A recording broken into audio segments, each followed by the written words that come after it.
desarrollados están súper bien, ¿no? También tiene sus diferencias, pero tienen mayor índice o formación en la disciplina. Entonces, ¿por qué o razón por la cual son exitosos? Porque respetan, como tú dices, al otro como persona, como humano. Mientras que nosotros, dentro de esa colonización, lo he intentado entender. Les digo, claro, Latinoamérica forma parte de unos del cono sur, pero también como lo han mencionado, eh, dentro de ese proceso de formación, Latinoamérica está en una posición diferente. Entonces, sus culturas están en búsqueda de un alcanzar un reconocimiento político menos corrupto, que haya más participación democrática y unas cosas que de una u otra manera el desconocimiento de la población pues hace que seamos más débiles en esos aspectos. Entonces sí sería importante que nosotros, pues quienes estamos interesados en formar esas futuras culturas o jóvenes emprendedores, le prestemos atención a la disciplina.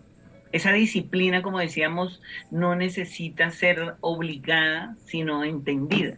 Entonces, cuando yo trabajo o trabajaba con Macarenco, que era el que les había propuesto de conferencias familiares, me llamaba la atención porque ellos desde la antigua Unión Soviética querían formar a los papás para que los papás formaran a esos hijos que iban a darle un bienestar a ese país.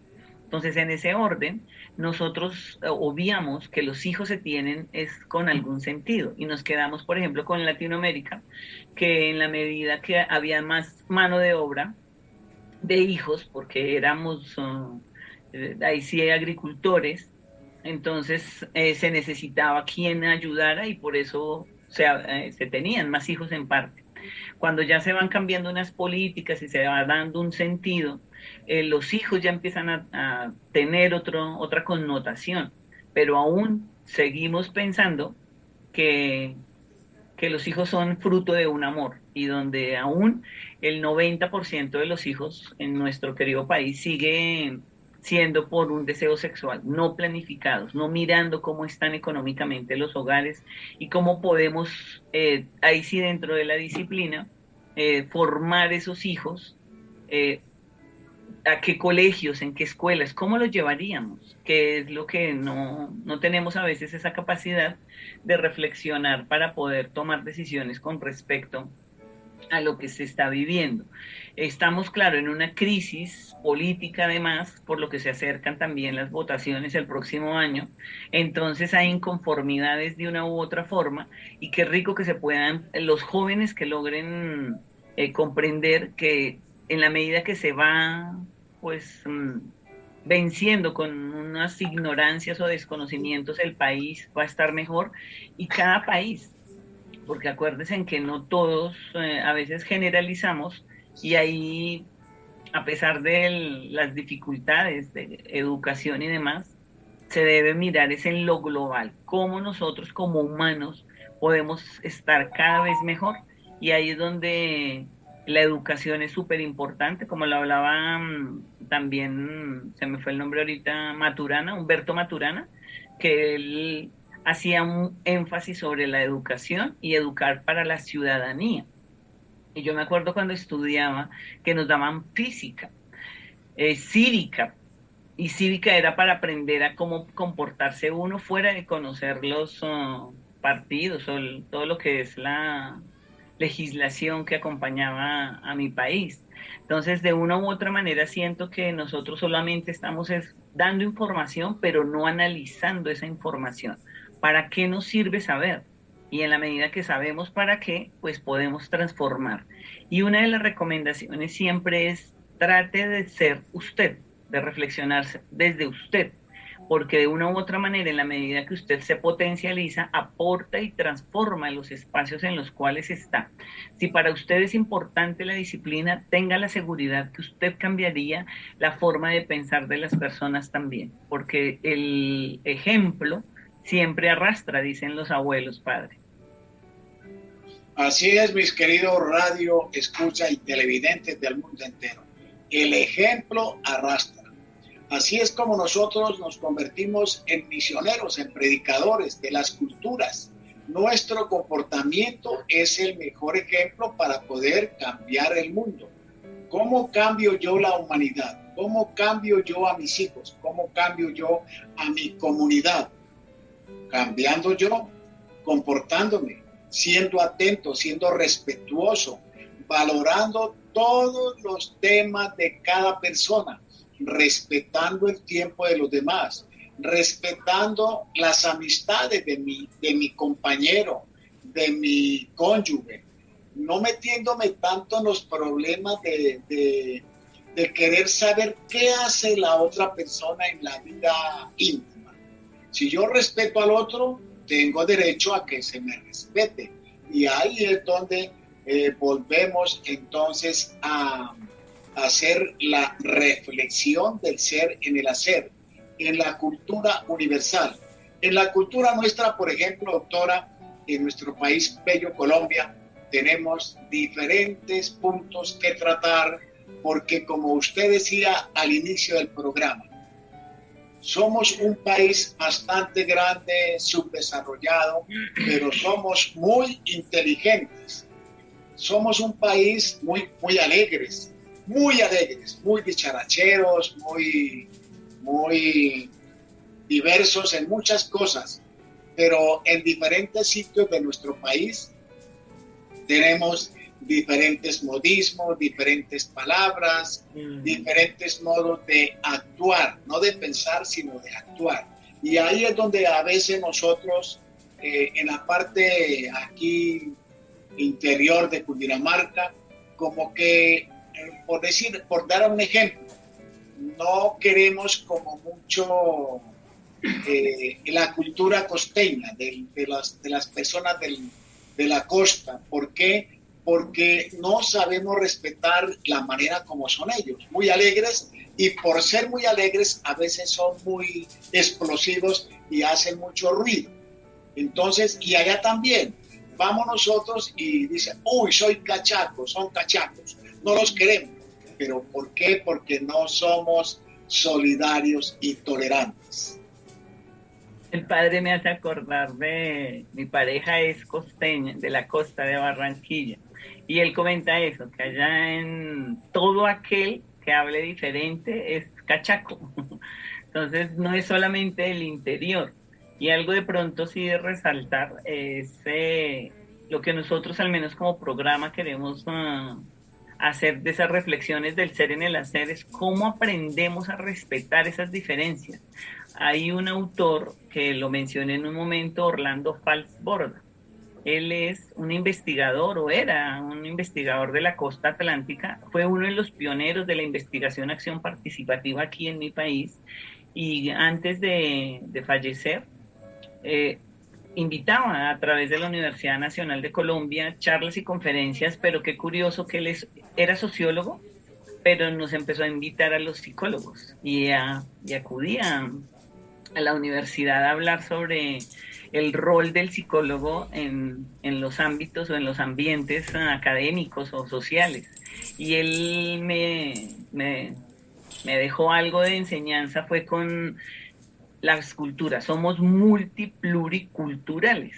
Entonces nosotros a veces hablamos de una cultura, pero él hacía mención de ese, que nosotros como psicólogos no podíamos generalizar y hablar de los colombianos como colombianos, sino en el contrario, el padre lo acaba de decir, los cundinamarqueses, pero es que no solamente en Cundinamarca viven cundinamarqueses, hay también otras culturas que se van mezclando con la cundinamarqués y se va volviendo multipluricultural.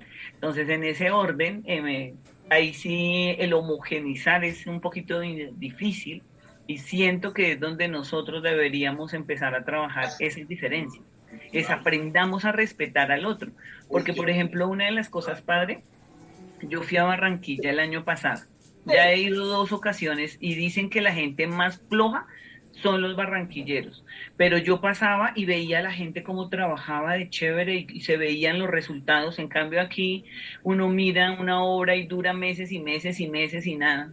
Dime, padre. La palabra que usted acaba de decir, multiculturales, ¿cómo es? Pluri de varios, Plurimulticulturales. Dale, sí. Parece un trabalenguas, pero la verdad es muy interesante que entendamos esa palabra, que somos muchas culturas y que debemos respetarlas y respetarnos. Claro, porque él en ese momento, cuando empezó a hablarnos a los psicólogos a través de las charlas que hacía en la Universidad Nacional, pues yo no soy graduada de allá, sino de la UNAM, da mucho honor. Y mi hijo, como estudiaba allá, me decía, su sensei, porque yo le decía a mi sensei, porque me apasiona la investigación, es por eso. En la medida que nosotros aprendamos a entender que hay una diferencia, aprendemos a aceptarla. Y la investigación es lo que hace, mostrarnos un camino para evidenciar dónde debemos transformar eso que de pronto no es correcto o que estamos haciendo mal. Y dentro de la formación con humanos, el plurimulticultural, viene ese, qué culturas, por ejemplo, esa diversidad que nosotros traemos. Sin embargo, hay una amiga que está haciendo un postdoctorado y ella habla sobre toda esa cultura africana y que somos pues hijos de ellos.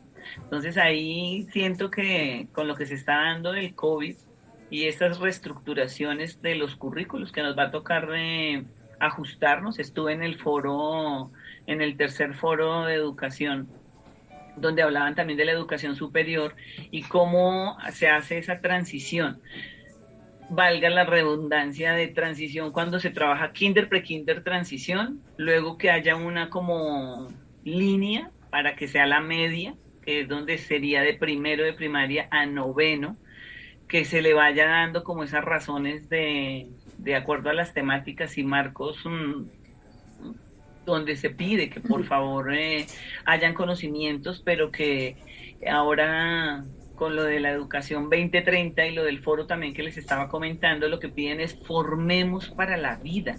Y en la medida que vayamos dándole una importancia a la educación, a la formación para la vida, no solamente que aprendamos a tener conocimientos de algo, sino que aprendamos a respetarnos como humanos, pero también a respetar a los otros.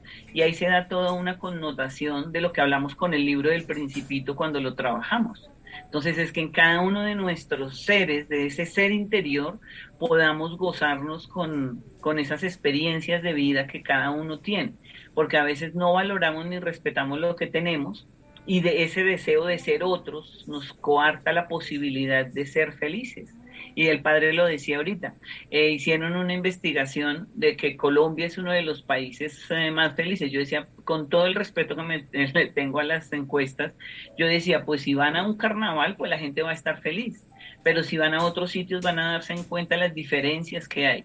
Y con ese orden, en ese orden, ahorita que nos están hablando de la gente que está entrando en crisis, que están con depresión, que están con un montón de cosas, de sentimientos encontrados por todo lo que ha producido el COVID y todas las restricciones laborales y los que se han quedado todavía sin trabajo y no tienen cómo ubicar. Entonces siento que este video que veíamos ahora del joven japonés donde dice la disciplina tarde o temprano vencerá la inteligencia, es empecemos a mirar, seamos disciplinados en todo nuestro alrededor, el tender la cama, en la casa, en el trabajo, con los otros, la puntualidad, o sea, juega un montón de conceptos esa disciplina.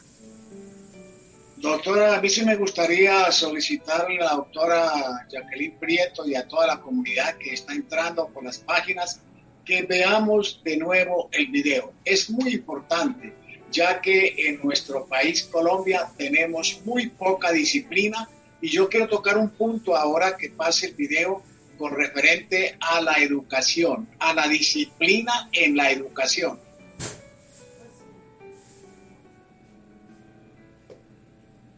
Ahí lo tienen que poner allá, padre, porque aquí no me permite allá. El japonés le gusta decirlo así. Shinjitsu o shiranu mono wa uso no dore ni naru. Desconocer una verdad te hace esclavo de una mentira.